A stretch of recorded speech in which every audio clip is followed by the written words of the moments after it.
एका तरुणीनं तिच्या मैत्रिणीची अशी चेष्टा केली की या मैत्रिणीनं स्वतःलाच संपवलेला आहे।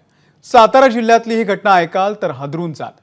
वाठार इथे दोन जिवलग मैत्रिणी राहतात, ऋतुजा पवार आणि गायत्री भोईटे। गायत्रीनं ऋतुजाची चेष्टा करण्यासाठी मुलाच्या नावानं फेक अकाउंट सुरू केलं होतं आणि तिच्याशी मुलगा म्हणून चॅट करू लागली। ऋतुजा या अस्तित्वात नसलेल्या मुलाच्या प्रेमात पडली।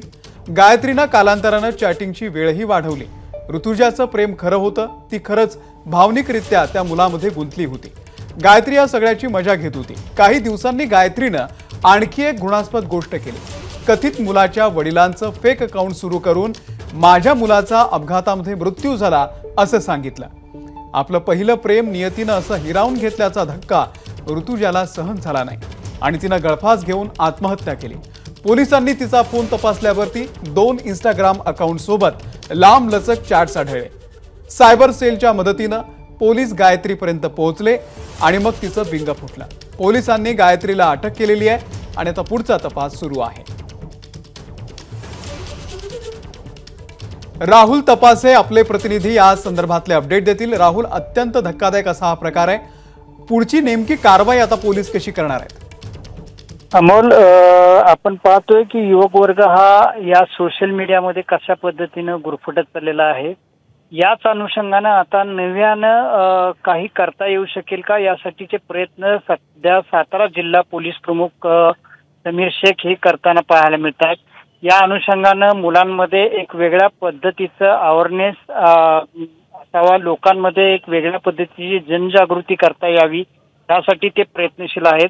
या चेष्टा थट्टा मस्करीच्या नादामध्ये एका युवतीला आपला प्राण गमवावा लागलेला आहे।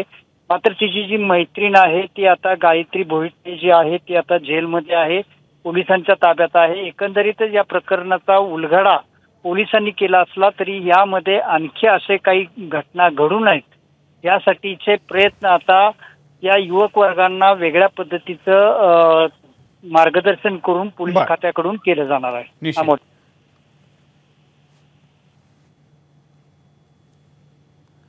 आणि आता या प्रकरणामध्ये राहुल, पोलिसांचा तपास कशा पद्धतीने सुरू आहे?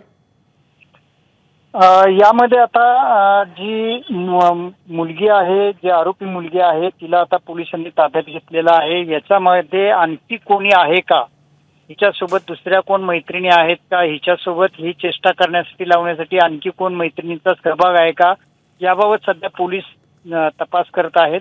मात्र सध्या तरी जे काही पोलिसांकडे एव्हिडन्स मिळालेले आहेत सायबर कॅफेकडून, त्यानुसार आता गायत्रीला ताब्यात घेतलेला आहे। निश्चित राहुल, धन्यवाद दिलेल्या या संपूर्ण माहितीबद्दल। एबीपी माझा, उघडा डोळे बघा नीट।